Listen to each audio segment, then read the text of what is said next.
Okay guys, it's September 11th and I have a lot on my mind. And to try and clear my mind, I took my dog for a walk. But what I really want to talk about are Afghan refugees.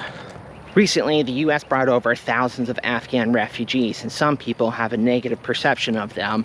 But the overwhelming majority of these people that we're bringing over were Afghan interpreters that worked for America and their families. Now, a problem that the US military has when we got to countries like Afghanistan, we don't have a lot of Pashtun speakers. So we had to heavily rely on local Afghans who happen to speak English and were willing to work for the US. These brave men willingly walked into dangerous places with us. For the most part, they didn't have body armor. Austin, stop.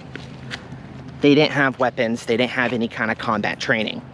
They had a special skill we needed, and they were willing to risk their life to help us. I mean, sometimes they're allowed to carry weapons and have body armor, but the military didn't like us doing that. The US overall has a pro-military bias. Us veterans can sometimes do something that is objectively wrong, but then the public will take pity on us and give us a get-out-of-jail-free card.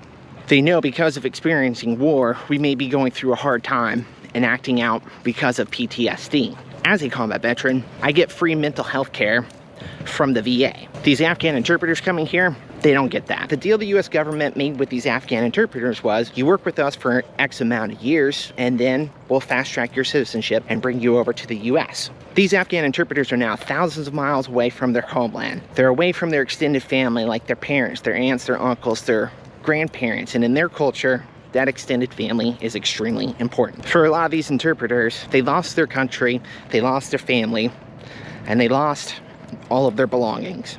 They are now in a strange place, experiencing culture shock, and for a lot of them, undiagnosed PTSD. A major difference in their culture is, they're kind of like my grandparents' generation, where men have to be manly and keep their emotions to themselves. For some of these Afghan interpreters, they'll know they're gonna have PTSD, but they'll keep it to themselves. They're not gonna seek help. Even if they can afford to get help, they just won't.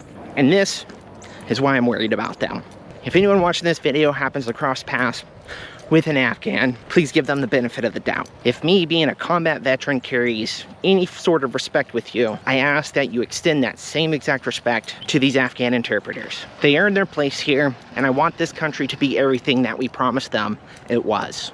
I personally would have no problem living next door to them. Okay, say bye, Austin. He's learning English as his second language.